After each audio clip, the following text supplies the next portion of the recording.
Now, of course, IFP President Velenkosini Hlabisa also had the moment to speak, and he says the party will continue with the legacy of Ushenge as part of servant leadership and also pick up where he left off. Let's find now Simphiwe Makhanya, who is attending that particular memorial service for us and joins us live now. Mngoni, thank you so much for your time this afternoon. Let's wrap the day for our viewers.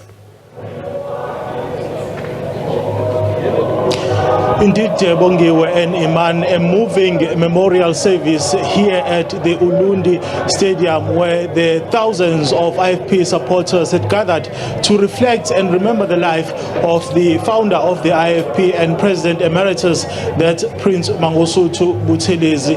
A lot really was said, Bongiwe, by the speakers, particularly from his party, that is the IFP leadership, who vowed that they will try by all means to continue with his legacy and also ensure that all the things that he stood for, they are carried it through during their term of office here as IFP leaders. But also we did not only hear from the IFP leaders, we heard also from the leaders of the ANC as well as other opposition parties, other political parties rather, who basically hailed Prince Mangosuthu Buthelezi for his role in helping to shape the democratic discourse in South Africa.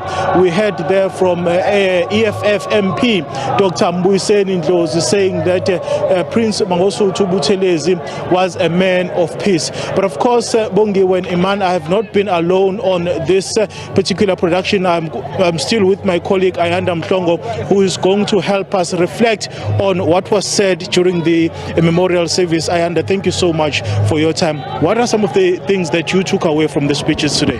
I think what's important, firstly, Simphiwe, is for South Africans to know why the importance of the IFP holding this memorial service. Of course, as we know, that the government, the South African government, has accorded the Prince Mangosuthu Buthelezi with an official state funeral, which meant that many of the supporters of the IFP and the leaders of the IFP, right from branch level throughout the structures, would not get an opportunity to be able to deliver their messages of condolences and their message of support to the party. So it is important that they held this memorial service. But I think what stood out from all the leaders when they spoke about sharing anecdotes and also just going down memory lane, I think to sum it all up, whether or not it came from the opposition parties but also from the IFPs, that there are three things that stood out in terms of the character of Prince Mangosuthu Buthelezi. Was that he was a disciplined leader, he was patient, he was tolerant, and overall he was a great leader. And I think that is what sums up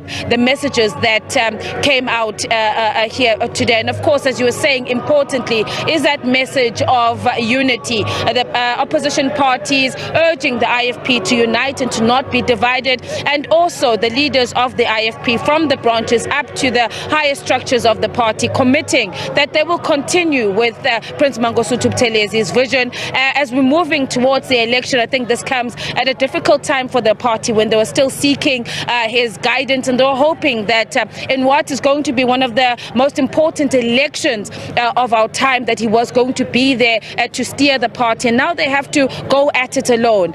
But they have committed that they're going to continue in the upward trajectory that we've seen the IFP through the result from the by-elections. And so they've committed that they're going to continue in the footsteps of Prince Mangosuthu to grow the party. So certainly I think that is what sums up the messages that came out here today. In just under a minute, Ayanda, we also heard, of course, from the bodyguards who have been working with Prince Buthelezi for many years now, some of them over 2 decades.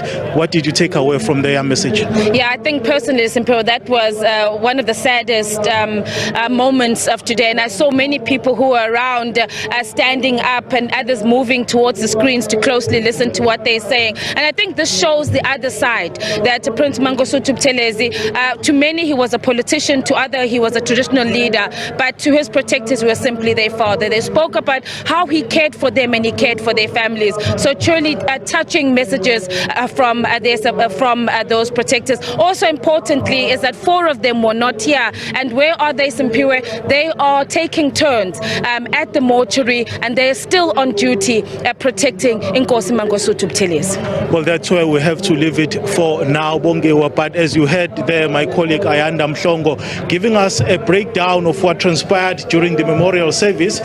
On Saturday, we are going to be, broadcasting live the funeral service of Prince Mangosuthu Buthelezi, which was accorded by President Cyril Ramaphosa as a special funeral service category 1. Over to you, Bongiwe. And Simphiwe Makhanya there, Mguni, thank you so much for that comprehensive update with Ayanda Mhlongo, as they were giving us a sense of what transpired during the course of the day. It is, of course, also still being streamed on our YouTube page. So certainly a lot, to talk about where the story is concerned. But let's leave it there for now.